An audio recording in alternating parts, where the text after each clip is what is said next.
Good morning friends, welcome to my channel okay मोहब्बत और आप देख रहे हैं शिद्दत। लास्ट पार्ट में हमने देखा था कि जहां पर जो हमारी शनाया रहती है उसने बहुत ज़्यादा टास्क दे दिया रहता है महर को करने के लिए, और महर उसके कैबिन में आती है, वो सारा टास्क लेके बहुत अच्छे से चली जाती है और वो कुछ आर्ग्यू भी नहीं करती है उससे कि मैम ये जो आप मुझे काम दे रहे हो ये 2 दिन का काम है, आप मुझे हाफ एन आवर में दे रहे हो, ये वो करना बहुत मुश्किल है। वो कुछ आर्ग्यू नहीं करती, वो चुपचाप उठाती है।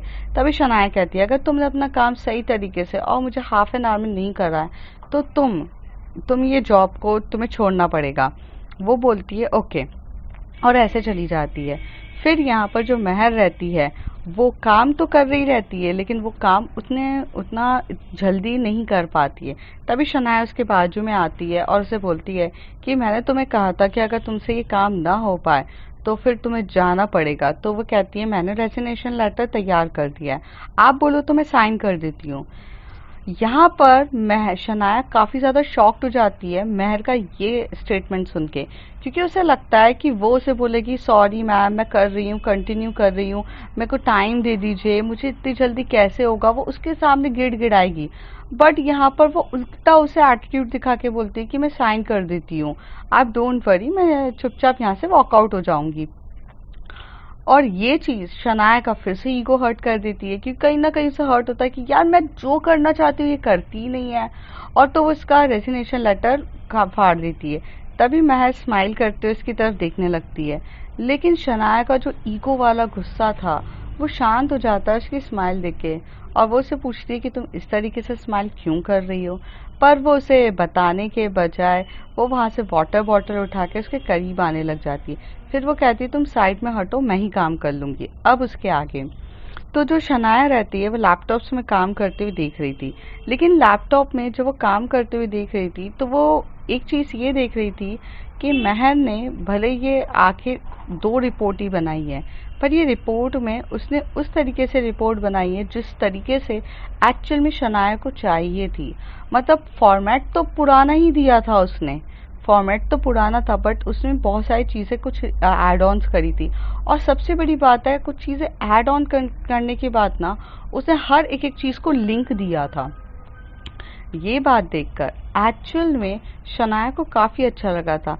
शनाया लैपटॉप पे बैठ के कर रही रहती है, फिर सडनली से वो एक जगह फंस जाती है और महर उसके पीछे खड़ी रहती है। महर समझ जाती है कि शनाया इस चीज़ का नहीं समझ पा रही है कि ये फैक्ट्स एंड फिगर्स कहाँ से आए हैं, और उसे अब ये डाउट हो रहा है। तो वो बार बार मोबाइल को स्क्रॉल करके आगे पीछे देख रही थी, इधर उधर देखने लगती कि ये अमाउंट आया कहाँ से। तो वहाँ पर जो महर होती है एकदम से शनाया के हाथ में हाथ रख देती है, मतलब जो उसने माउस पे रखा रहता है माउस पे हाथ रखती है और एकदम से पास लाकर बटन क्लिक करती है, एक बटन पे, मतलब एक क्या बोलते हैं सेल पर, और वहाँ पर क्लिक करके बोलती है आप इसका अमाउंट पूछ रहे हैं, हम जानते हैं कहाँ से आया है, ये पैसा एक्चुअली में यहाँ का कॉम्बिनेशंस है, क्योंकि ये चीज़ें यहाँ से निकाली है मैंने। और जो शनाया रहती है जब महर का हाथ अपनी बॉडी के हाथ में देखती है तो उसकी बॉडी में ना गूस बम्स आना स्टार्ट हो जाते हैं, और शनाया की सच्ची में बॉडी में गूस बम्स आ रहे रहते हैं, और शनाया इतने करीब महर को अपनी फील करने लगती है कि जैसे उसकी हार्ट बीट बढ़ने लगती है, और एक हाथ जो उसका वहाँ पर रहता है और दूसरा हाथ महर जो रहती है उसके कंधे पर रखती है। ये देखकर शनाया की हार्ट बीट बढ़ रही थी और महर का पूरा फोकस एक्चुअल में लैपटॉप की तरफ था, और शनाया का फोकस लैपटॉप के बदले महर के ऊपर तरफ फेस की तरफ था। तो महर को एकदम से लगता है कि जब आपकी तरफ कोई देख रहा रहता है, भले आप कहीं और देख रहे रहते हो, तो आपको कहीं ना कहीं थोड़ा सा प्रेजेंस फील होती है, तो उसे भी वो प्रेजेंस फील होती है, तो ऐसे देखती है। तो इन दोनों का बहुत डीपली आई कांटेक्ट होता है। थोड़ी देर तक महर भी उसे ऐसी देखने लगती है और शनाया भी, और शनाया जो होती है अपना एक हाथ लेके महर के कंधे, महर ने जो उसके कंधे पे हाथ रखा रहता है उस हाथ को पकड़ लेती है। और जब फर्स्ट टाइम शनाया इस तरीके से महर के हाथों को बहुत प्यार से एकदम सॉफ्टनेस से पकड़ती है। तो फर्स्ट टाइम महर के अंदर भी कुछ अलग सा फील होता है। महर भी शनाया की आंखों में खो सी जाती है। एक्चुअल में महर सिर्फ शनाया उसके लिए सिर्फ एक ऐसी बिगड़ी हुई एम्प्लॉयर रहती है कि जिसे सिर्फ अपने पैसों का दम वाला लगता है, पर उसने कभी उसको एज अ गर्ल या एक खूबसूरत लड़की की नज़रों से कभी देखा ही नहीं था। वो तो सिर्फ ये देखती थी कि यार ये बंदी तो बस ऐसी है। पर जब वो उसे टच करती है और उन दोनों का काफ़ी डीपली आई कांटेक्ट हो रहा रहता है, तो वो दोनों एक दूसरे की आंखों में खोते हैं। और यहाँ पर जो शनाया की नज़रें महर के लिप्स की तरफ जारी रहती है, और जो महर की नज़रें शनाया की आंखों में वो क्यूटनेस और वो मासूमियत दिख रही रहती है। शनाया की आंखों में जो हमेशा से एक गुस्सा, मतलब एक एग्रेसिव पना रहता है, वो उस दिन उसकी आंखों में कुछ भी नहीं रहता है। और महर उसकी वो आंखों को नोट कर रही रहती है, और शनाया जो रहती है वो महर की बस पूरी बॉडी की तरफ, मतलब फेस की तरफ देख रही रहती है। थोड़ी देर में इन दोनों के वहाँ पर नॉक नॉक होती है, और वो एचआर मैनेजर की नॉक नॉक रहती है। जैसे ही इन लोगों को नॉक नॉक दिखती है, दोनों एक दूसरे से आई कांटेक्ट से हटते हैं, और इनका आई कांटेक्ट पूरा का पूरा 2 मिनट्स आई कांटेक्ट थे, और इस 2 मिनट्स में पूरा साइलेंस ही था। दोनों एकदम से हड़बड़ा जाते हैं, एकदम से कि जैसे उनकी कोई चोरी पकड़ी गई हो। दोनों थोड़ा सा घबरा जाते हैं। तो यहाँ से शनाया भी हाथ छोड़ती है महर का, और यहाँ पे लेकिन दोनों ने एक दूसरे का हाथ माउस पे तो रखा ही रहता है, वो उससे दूर नहीं होते हैं। उतनी देर में एचआर मैनेजर अंदर आता है और कहता है, शनाया मैम, मैं आप ही को ढूंढ रहा था और मुझे पता चला कि आप यहाँ पर हैं, तो मैं आया था। तो वो कहती है, ठीक है, क्या हो गया है? तो कहते हैं, आपने मुझे सबकी सारी एम्प्लॉयज़ की प्रोग्रेस रिपोर्ट मंगवाई थी, तो ये है। तो शनाया बोलती है, आप यहाँ पे रख दीजिए। और हाँ, क्या बोलते, आफ्टर लंच मैं दो नहीं, after lunch 4 o'clock I will going to take a meeting, and सारे एम्प्लॉयज़ को कॉन्फ्रेंस रूम में बुलाया जाएगा। सबके सब आएंगे एंड मैं मीटिंग लूँगी, और सारे टीम लीडर्स आएंगे सबसे पहले। I mean, I can't take a meeting of every employees, so सारे टीम लीडर्स, सारे मैनेजर्स और सारे सुपरवाइजर्स, जो भी टॉप्स अथॉरिटी पे हैं, जिसके अंडर पूरी टीम्स हैं, वो सब मुझे कॉन्फ्रेंस रूम में मिलेंगे। ओके? तो वो कहते हैं ठीक है। एंड तभी वहाँ पे मैनेजर नोट करता है कि दोनों का हाथ एक दूसरे के हाथ में है, और दोनों सिर्फ उसे ही देखे जा रहे हैं।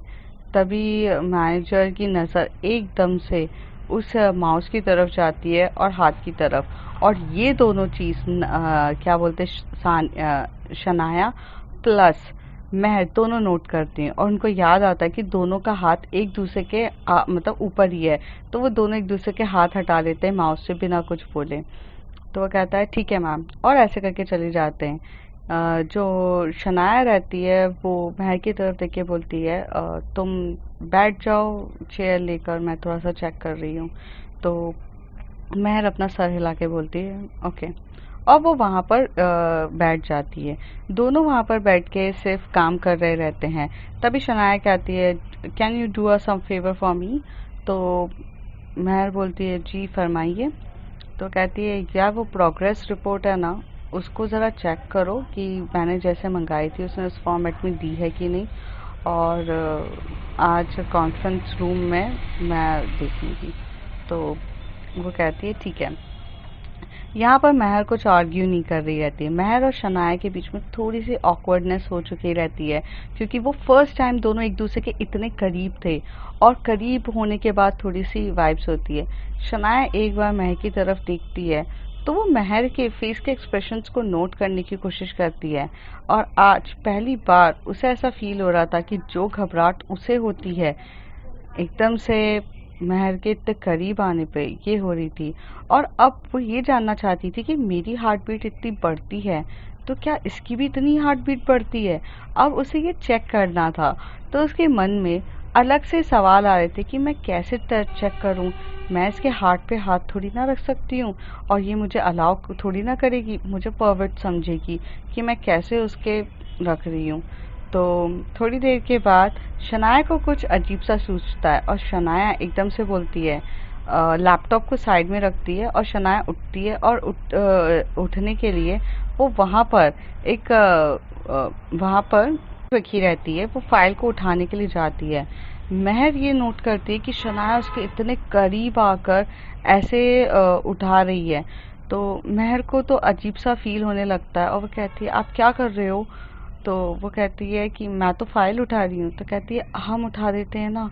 तो वो कहती है नहीं नहीं, बस उठी गई है फाइल, एक्चुअली वो फाइल इम्पोर्टेंट है ना, उस फाइल के बेस पर तुमने जो रिपोर्ट बनाई है उसे मैं चेंज करूँगी। और ये बोलकर वो कर रही रहती है। थोड़ी देर में एकदम से वो शनाया ऐसे रिएक्ट करती है कि उसका इम्बैलेंस हो गया है और इम्बैलेंस होने के चक्कर में वो एकदम से वहाँ से थोड़ा सा गिर जाती है और तभी महर उसे अपनी दोनों हाथों से संभालने की कोशिश करती है, उसकी कमर को पकड़ती है और शनाया अपना एक हाथ उसके पूप्स के वहाँ पर रख देती है जहाँ पर एक्चुअल में हार्ट होता है, नॉट पूप्स।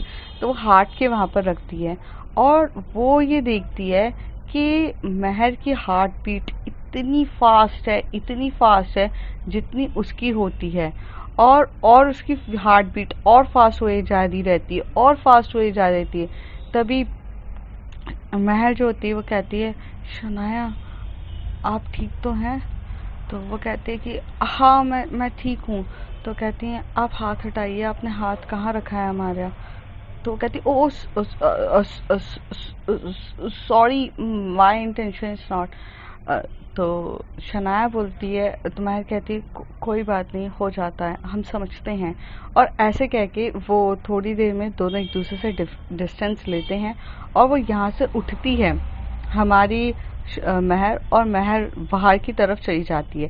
कैबिन के बाहर जाती है तो कॉमन वॉशरूम रहता है, means like girls staff washroom, तो वहाँ चली जाती है और वो काफ़ी ज़्यादा घबराने लगती है और उसको अजीब सा फील होने लगता है कि ये शनाया क्या है, अभी तक तो मुझे कोई फ़र्क ही नहीं पड़ता था इस बंदी के आने से, और ये बंदी कुछ नहीं थी, आज मेरे हार्ट बीट इतने बढ़ने कैसे लग गए, मुझे इसके करीब होके इसकी फ्रेग्रेंस कैसे अच्छी लगने लग गई है, मेरी तो कप ऑफ टी है ही नहीं ये सब।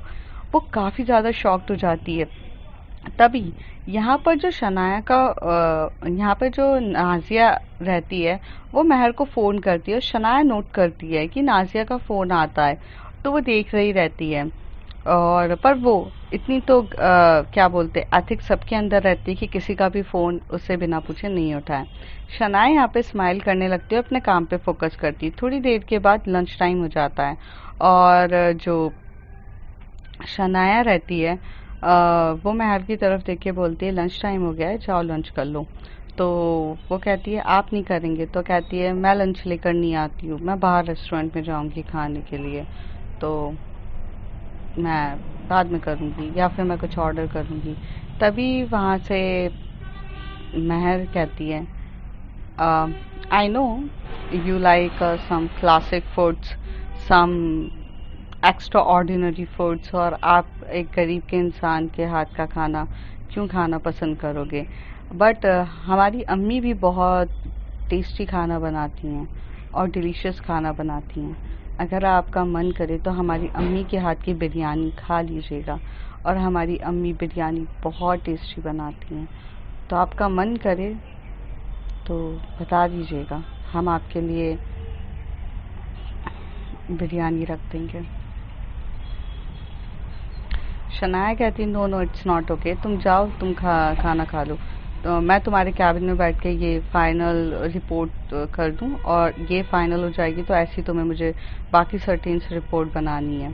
तो तभी महर कहती है कि नहीं नहीं, आप काम कर रहे हो तो अच्छा नहीं लगेगा कि हम लंच की तरफ चले जाएं, हम भी आपके साथ बैठ के ये रिपोर्ट बनाने में मदद कर देते हैं। वैसे ये रिपोर्ट को बनने में ज़्यादा टाइम नहीं लगेगा, आई थिंक आधे घंटे का ही काम है, और आधे घंटे तक तो आधा घंटा तो हम वेट ही कर सकते हैं।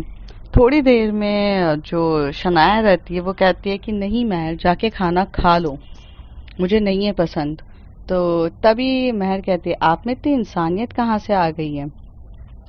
तभी शनाया टर्न होती है और अपना अब तब जो सॉफ्ट कॉर्नर उसके अंदर आ चुका था महर को लेकर वो सारा गायब हो जाता है। वो एकदम से टर्न होके बोलती है लुक मैं भी इंसान हूँ ओके, और मेरे यहाँ भी इंसानियत है, बट मैं यहाँ पे सिंपैथी और एम्पैथी ले लेके घूमती नहीं हूँ। और मुझे पसंद नहीं है कि जो लोग सिंपैथी एम्पैथी से अपना काम करें। अगर आपको काम करना है तो करो, नहीं करना है तो मत करो। एंड बाय द वे मैंने यहाँ पर तुम्हारी मदद करने के लिए आई थी, but I don't think you deserve my help. तो ये रिपोर्ट अब तुम मुझे तैयार करके दोगी। रात के 8 बजे तक भी अगर तुम्हें यहाँ ऑफिस में रुकना पड़ता है तो तुम रुकोगी, ठीक है। एंड बिरयानी आप ही को मुबारक हो। और ये बोल के शनाया चली जाती है। महर उसकी तरफ देख के बोलती है यार मैंने कुछ गलत कर दिया क्या। तभी महर को लगता है कि हाँ हमने उनको रूट और इंसानियत ये सब बोल के कर दिया, हमने उनके साथ थोड़ा बुरा किया, हमें उनके ईगो को हर्ट नहीं करना चाहिए था, ये तो हमने गलत कर दिया है। तो वो सोचती हैं कि हम इनको सॉरी बोलेंगे कैसे, क्योंकि हम तो बस इनके साथ थोड़ा सा प्रैंक करने की कोशिश कर रहे थे। पर धीरे में नासिया का फ़ोन आता है। नासिया बोलती है कि क्या हो गया है वगैरह ये सब। तो वो बताती है कि ऐसा ऐसा हो गया। तो कहती है तू भी अपने बॉस को इस तरीके से बोलेगी तो ये तो होगा ही ना। अपने बॉस को कोई इस तरीके से बोलता है क्या, तुम्हारी बॉस है, एटलीस्ट रिस्पेक्ट हर यार। तो वो कहती है मैं और रिस्पेक्ट करती हूँ पर वो अच्छी है, ऐसा अभी इतनी भी बुरी नहीं है।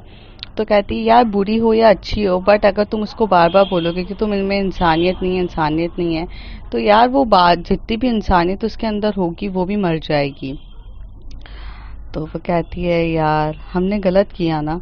नाजिया से वो पूछती है, नाजिया बोलती है कि हाँ अब करो अकेले काम तुम रात के 8-9 बजे तक। तो कहती है कि वो ठीक है हम कर लेंगे, उसमें हमें कोई इशू नहीं है, हम कर लेंगे अपना काम। चलिए हम खाना खाते हैं, आपसे बाद में बात करते हैं। यहाँ पे जो शनाया रहती है दूसरी तरफ बहुत गुस्से में आ जाती है। शनाया सोचती है मैं इस लड़की के लिए थोड़ा सा सॉफ्ट कॉर्नर दिखा देती हूँ। जो लड़की एक्चुअल में एरोगेंट और गुस्से वाली है, ये इससे प्यार से हम बात ही नहीं कर सकते हैं, ये प्यार के लायक ही नहीं है। इससे प्यार से बात करो तो इसे लगता है कि मेरी कमजोरी है, मैं अगर इसके साथ करूँ तो इसे लगता है कि मैं दब रही हूँ। यू नो व्हाट, दुनिया सही कहती है। और दिस यहाँ पर ना कोई किसी का नहीं होता। यहाँ पर अगर थोड़ा सा भी सॉफ्ट कॉर्नर बताओ ना तो बेबस बेचार लड़की की तरह सब हमारे सर पे चढ़ के नाचने लगते हैं। और वो काफ़ी गुस्से में हो जाती है और उसका गुस्सा इतना ज़्यादा होने लगता है कि वो अब किसी को कुछ बोलती नहीं है। तभी उसके डैड आते हैं कैबिन में और कहते हैं क्या हो गया तुम्हें, तुम इतना गुस्सा क्यों कर रही हो, अभी मॉर्निंग तक तो तुम ठीक थी। तो कहते हैं आप चले जाइए, हम नहीं चाहती डैड कि मैं आप पे गुस्सा करूं, और मुझे ये बिल्कुल भी अच्छा नहीं लगेगा कि मैं आप पर गुस्सा करूं, क्योंकि आपने एक प्रॉब्लम को मेरे सर पे लाकर बैठा दिया है। और उस लड़की से अगर मैं ढंग से भी बात करूं ना तो वो मुझसे ढंग से बात नहीं करती है। She is so arrogant, she is so मैं क्या बोलूं, मुझे गुस्सा आ रहा है पापा। तभी उसके वो बोलते हैं कि काम डाउन, मैं जा रहा हूँ कैबिन से, तुम खाना खा लेना। तो वो कहते हैं कि हाँ हाँ मुझे लगेगा तो मैं खा लूँगी। ऐसे बोलकर वो वहाँ से निकल जाती है। थोड़ी देर के नहीं, मिस्टर ओबरॉय निकल जाते। थोड़ी देर तक शनाया बहुत गुस्से में रहती है, उसका गुस्से का लेवल बहुत हाई रहता है। तभी ऐसे ही टाइम करते करते जो वो गुस्सा करने में लगा देती है और यहाँ पर महर अपना खाना खा लेती है, लेकिन वो थोड़ा सा खाना रख देती है और वो 2 डब्बे अम्मी ने दिए रहते हैं, तो एक डब्बा खाती है, एक डब्बे को वो रख देती है और वो एक्चुअल में शनाया के लिए ही रखती है और वो साइड में रख देती है। फिर काम करना स्टार्ट कर देती है। फिर वो बहुत फ्रिक्वेंटली काम करती है, क्योंकि 12 रिपोर्ट्स बनाना और 12 में से सिर्फ 2 रिपोर्ट्स बनी थी, 10 रिपोर्ट्स तो अभी भी पेंडिंग थी, तो उसके ऊपर एक बहुत बड़ा टास्क रहता है। थोड़ी देर के बाद समय इसी तरीके से बीत जाता है, सब अपने अपने काम में लग जाते हैं। करेक्ट 4 बज चुके रहते हैं, मीटिंग का टाइम रहता है। थोड़ी देर के बाद जो हमारी शनाया रहती है वो काफ़ी ज़्यादा गुस्से में रहती है और मीटिंग अटेंड करने लग जाती है। वो सारे सुपरवाइजर्स वगैरह, सुपरवाइज़र, टीम लीडर्स, मैनेजर्स और सबको बुलाती है। वहाँ पर मिस्टर ओबरॉय भी आए रहते हैं, क्योंकि उनकी कंपनी का है तो मिस्टर ओबरॉय भी आते हैं। तभी वो बोलते हैं कि मीटिंग स्टार्ट की जाए। तभी फाइनेंस डिपार्टमेंट से फाइनेंस मैनेजर आता है, पर यहाँ पर महर नहीं रहती। तभी उसके डैड बोलते हैं वेट, मीटिंग स्टार्ट होगी, महर को भी बुलाया जाए। तभी वो वहाँ से बोलते हैं ऑफिस बॉय को कि जाइए महर मैडम को भी बुलाया जाए। तभी शनाया बोलती है डैड, तो कहते हैं क्या, तो कहते हैं मिस्टर ओबरॉय, यहाँ पर मैंने ये मीटिंग बुलाई है और इस मीटिंग में मुझे नहीं लगता है कि यहाँ पर मिस खान का इम्पोर्टेंस है। तो वो कहते हैं कि इस कंपनी का ओनर मैं हूँ और आप इस कंपनी की सीईओ हैं, ठीक है। I am a director and you are CEO, so did you know that कि मेरा रूल्स चलेंगे। और जब तुम्हारा डायरेक्टर ये कह रहा है कि यहाँ पर महर का आना ज़रूरी है, मतलब है, तो यहाँ पे शनाया काफ़ी गुस्से में रहती है महर के उस बात पर। तो वो सीधे खड़े होकर बोलती है तो आप डिसाइड कर लीजिए कि यहाँ पर मिस खान रहेंगी या फिर मैं रहूँगी, या तो ये मीटिंग में मिस खान अटेंड करेंगी या ये मीटिंग में मैं करूँगी।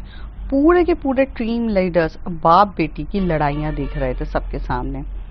तो यहाँ पर मिस्टर ओबरॉय भी अपना पासा पलटते हुए कहते हैं कि या तो आप डिसाइड कर लीजिए ये मीटिंग होगी या ये मीटिंग नहीं होगी। अगर आपको लगता है कि ये आपका वैल्यूएबल मीटिंग है तो फ़र्क नहीं पड़ना चाहिए आपको कि यहाँ पे मिस खान आए या ना आए, ओके। तो आपके पास भी चॉइस है, ये मीटिंग होगी या नहीं होगी। तो शनाया वहाँ पर कहती है this is very important meeting, तो कहती है then she is going to also the part of this. तभी मिस खान आ जाती है, मतलब महर आ जाती है। महर आकर बोलती है कि मैं, तो मिस्टर ओबरॉय कहते हैं कि हाँ take a seat and sit. तो वो मिस्टर ओबरॉय के बाजू में जाकर बैठ जाती है। शनाया का गुस्से का लेवल हाई रहता है और महर यहाँ पर एक तरफ शनाया की तरफ देखती है। अब उसे समझ में आ जाता है कि उसने जो गलती करी है वो इन लोगों को भुगतनी पड़ेगी किसी भी हालत में, क्योंकि वो अपना गुस्सा कहीं ना कहीं तो निकालेगी। और ऐसा ही होता है, शनाया काफ़ी गुस्से में रहती है। शनाया टीम लीडर्स को उठा के बोलती है कि आपके टीम में इतने सारे एम्प्लॉयज़ हैं, वो काम पर नहीं आते, टाइम से नहीं आ रहे हैं, ये क्या चल रहा है, जितना टारगेट दिया जा रहा है वो इस तरीके से। वो सबसे पहले तो टीम लीडर्स की बैंड बजाती है। फिर थोड़ी देर के बाद वहाँ पे जो मैनेजर्स रहते हैं वो कहते हैं कि आपको मैं सैलरी मैनेजर की देती हूँ और अगर आप अपनी ही टीम लीडर्स को मैनेज नहीं कर सकते और उनके अंडर के लोगों को मैनेज नहीं कर पा रहे हैं तो आप ये जॉब्स को अभी रिज़ाइन कर सकते हैं, I will hire some others people. और ऐसे करके वो बहुत गुस्सा कर रही रहती है, बहुत ज़्यादा, इतना गुस्सा कर देती है कि पूरा का पूरा कांपने लगता है। तभी मिस्टर ओबरॉय कहते हैं ये इस तरीके से अगर कंपनी चलाएगी तो मेरी कंपनी का पाड़ा खराब हो जाएगा। तो महर कहती है कि sir I can understand, but क्या कर सकते हैं, वो काफ़ी गुस्से में हैं। तो कहती हैं गुस्सा तो तुम नहीं दिलाया ना महर, लेकिन इस गुस्से में मेरी कंपनी का लॉस हो रहा है, मिस्टर ओबरॉय महर से कहते। तो महर कहते सॉरी सर, ओके मैं कुछ करती हूँ। थोड़ी देर में जब शनाया का पूरा, मतलब वो सब पे चिल्ला देती है, सबको फाइट करने की बात कर देती है, तभी महर उठ के बोलती है कि एक्चुअली शनाया मैम बिल्कुल सही हैं। शनाया मैम आपने हर एक चीज़ सही तरीके से बोली है कि सही बात है कि अगर हमारे बिजनेस हमें नहीं मिल रहा है तो हमें ऐसे लोगों को फाइट कर देना चाहिए। बट मैं कुछ कहना चाहती हूँ अगर आपकी इजाज़त हो तो। तभी मिस्टर ओबरॉय बोलते हैं हाँ हाँ बोलो, पूरी इजाज़त है। तो शनाया कहती नहीं, कोई इजाज़त नहीं है। तभी ओबरॉय कहते हैं कि पहले एक बार सुन तो लो, तुम्हारी टीम में है, कुछ तुम्हारे लिए ही अच्छा हो। तो वो कहती है कि Shanaya ma'am first of all I am sorry, आप बहुत दिल की अच्छी हैं और आप एक्चुअल में एम्प्लॉयज़ के बारे में सोचती हैं और एम्प्लॉयज़ का ध्यान रखती हैं। यहाँ पे पूरे एम्प्लॉयज़ महर की तरफ ये सोच के बोल रहे थे ये हमें फाइट करने की बात कर रही है, ये हमें निकालने की बात कर रही है और इसमें ये बेनिफिट्स क्या देख रही है, और या तो इसका दिमाग खराब है या तो ये क्या बोल रही है, ये क्या करके आई है। तभी वहाँ से एक मैनेजर बोलता है कि सस्ता नशा करके आई है क्या। तो कहता है लगता तो मुझे भी ऐसा है, क्या बकवास करे जा रही है। यहाँ पर जो महर रहती है वो उसे पता रहता है वो क्या कर रही है। वो उठती है, उठ के शनाया मैम की साइड में आके खड़े होके बोलती है कि शनाया मैम, मैं जानती हूँ कि आप एम्प्लॉयज़ के बारे में सोच रही हैं, एक्चुअली आप इन्हीं का ही बेनिफिट्स देख रही हैं। क्या है ना, इनकी अच्छी बात है कि देखो ये एक्चुअल में यहाँ से तो काफ़ी अच्छी चीज़ें सीख चुके हैं, अब आप इन्हें यहाँ से निकाल देंगी तो ये दूसरी कंपनीज में जाएंगे, और जब दूसरी कंपनीज में जाएंगे तो इन्हें थोड़ा सा हाई पैकेज भी मिलेगा और चीज़ें अच्छी भी मिलेगी, और शायद उन्हें अपना जो टैलेंट उन्होंने यहाँ से सीखा है वो सब दिखाने का भी मिल जाए। तो आप बिल्कुल सही कर रही हैं इन लोगों को निकाल के, ताकि ये आगे जाकर कोई और कंपनीज में जॉब कर सके। अब इनकी भी आदत खराब हो गई थी, इन्हें तो अपने स्किल्स और अपने टैलेंट के बारे में पता भी नहीं था, क्योंकि यहाँ पर आकर ये लोग इस जॉब को सरकारी जॉब समझने लग गए थे, और सरकारी जॉब समझने के चक्कर में इन्होंने किस तरीके से भी काम करे, इनको तो पैसे मिलने ही वाले हैं। लेकिन जब ये यहाँ से निकलेंगे तो ये एक्चुअल में मार्केट में स्टैंड करेंगे, और जब ये मार्केट में स्टैंड करेंगे तो इन्हें पता चलेगा कि यार कि हमारे स्किल्स कितने हैं। तो इनडायरेक्टली आप देखा जाए तो आप इनके बारे में कितना ज़्यादा सोच रही हैं, और इनको मार्केट में स्टैंड कराकर उन लोगों को हाई पैकेज मिलेगा अब, क्योंकि आपने तो इतना सब कुछ सिखा के रख दिया है इनको कि इन्हें कोई भी कंपनी हाई पैकेज में लेगी, और साथ ही साथ एक मतलब काम का टास्क भी देगी और कर लेगी। तो आप इनके बारे में ही सोच रहे रहते हैं, तभी बोलती है कि तुम्हें लगता है इनको हाई पैकेज मिलेगा? तो वो एकदम से बोलती है, मुझे नहीं लगता हाई पैकेज मिलेगा, सबके सब निकम्मे हैं, कोई कुछ काम ही नहीं करता है। एंड प्रॉब्लम ये है कि अगर इनमें स्किल्स है तो ये प्रूफ करके बताए, हाई पैकेज तो मैं भी देने के लिए तैयार हूँ। तभी शनाया मैम सीधे कह देती हैं। तभी वहां पर वो थोड़ा सा पासा इधर पलटते हुए मतलब एम्प्लॉयज की तरफ देख के बोलती है, और थोड़ा पीछे होके बोलती है कि वो इशारे में बोलती है, now balls on your court. तुम्हें फायर्ड भी नहीं करेंगी, लेकिन अब तुम प्रूफ करके दिखाओ। तो वो फिर से उसके पास आके बोलती है, miss ma'am, I think you are the woman of your words. अगर आप ये कह रही हैं कि अगर ये लोग अपने टास्क पूरा कर लेते हैं और अपने स्किल्स दिखाएंगे तो आप इनका इंक्रीमेंट करेंगी और इन्हें इंसेंटिव्स देंगी।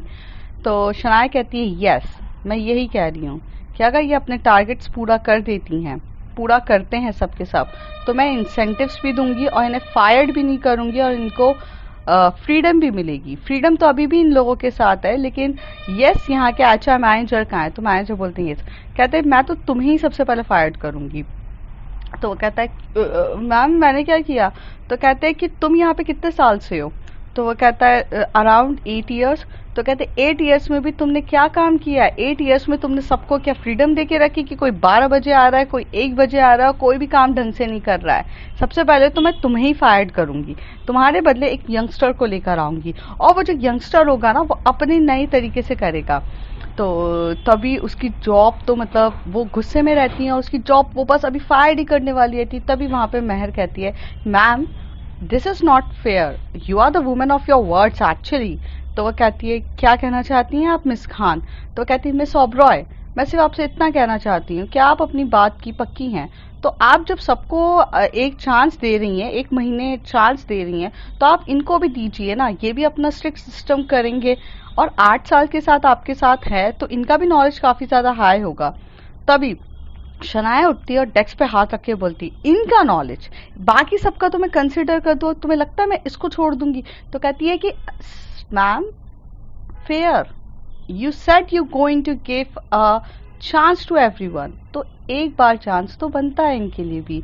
ये भी अपने सिस्टम्स के, अपने रूल्स एंड रेगुलेशंस, अपनी हर एक एक चीज़ को चेंज करेंगे, और हर चीज़ सिस्टमैटिक तरीके से होगी, और यहाँ पर सबको इंसेंटिव्स भी मिलेगा, और इंसेंटिव्स सब कुछ मिलेगा, और इनसे इनका टारगेट, आप नेक्स्ट मीटिंग में टारगेट डिसाइड कर लेते हैं, नेक्स्ट मीटिंग में इंसेंटिव्स डिसाइड कर लेते हैं, और उस हिसाब से इन लोगों को काम करना पड़ेगा, और जैसे ये लोग काम करेंगे मिल जाएगा। बट आप चाहे तो आपका नेक्स्ट ऑप्शन भी है, फायर कर दीजिए, ये लोग जाएंगे हाई पैकेज में किसी और के यहाँ, फिर आपके यहाँ फ्रेशर्स आएंगे, आप अपने यहाँ लोगों को फिर उन्हें ट्रेंड करेंगी, फिर उन्हें सिखाएंगी काम, फिर आपका कॉस्ट भी बहुत ज़्यादा लगेगा क्योंकि हम जब मैन पावर ट्रेनिंग देते हैं तो उसका भी कॉस्ट हमारा बहुत लगेगा, और इस तरीके से चीज़ें होगी। सो आई थिंक कि आपको इनको एक बार चांस, बाकी तो आप यहाँ की you are the CEO, I can't say anything. तभी मिस्टर ओबरॉय वहाँ पर हाथ में कॉफ़ी लेते हैं और सिप पीते हुए कहते हैं, ये लड़की कितनी स्मार्ट है, पूरी सिचुएशन को हैंडल कर दिया इसने। इसे शनाया को ये रियलाइज करा दिया कि अगर इन एम्प्लॉयज को निकाला तो आपका भी लॉस है, और पूरे एम्प्लॉयज को ये बता दिया कि शनाया मैम ने तुम्हें एक चांस दिया है, अगर तुम अपनी जॉब बचाना चाहते हो तो काम करो। अब यहाँ पर हर कोई अपनी जॉब बचाने के लिए करेगा। शनाया कंपनी का ध्यान रख के एम्प्लॉयज़ को नहीं निकालेगी क्योंकि वो ये सोचेगी कि मैन पावर कॉस्टिंग ज़्यादा हो रही है, और यहाँ एम्प्लॉयज़ को इतनी अच्छी बेनिफिट्स और जो चीज़ मिलती है यहाँ पर वो बाहर जाके नहीं मिलेगी, क्योंकि एम्प्लॉयज़ को भी पता है कि उनकी स्किल्स इतनी है ही नहीं। तो यहाँ पर उन्हें जो सरकारी टाइप का रहने की आदत हो गई है, अब ये लोग वो सब हट के काम करना स्टार्ट करेंगे। तो मिस्टर ओबरॉय यहाँ पे महर की इंटेलिजेंसी पे काफ़ी होती है। महर जाके मिस्टर ओबरॉय की तरफ बैठ जाती है और मिस्टर ओबरॉय कहते हैं थैंक यू, तो वो बोलती है you're वेलकम, अब आपका कोई एम्प्लॉय भी फायर्ड भी नहीं होगा और मैम इनको फेयर चांस भी देंगी और ये सारे लोग काम भी करेंगे। तो कहती हैं काफ़ी इंटेलिजेंट हो तुम। तो कहती है कि हाँ। अब फ्रेंड्स आगे देखते हैं होता है क्या। If you like my story, like share and subscribe.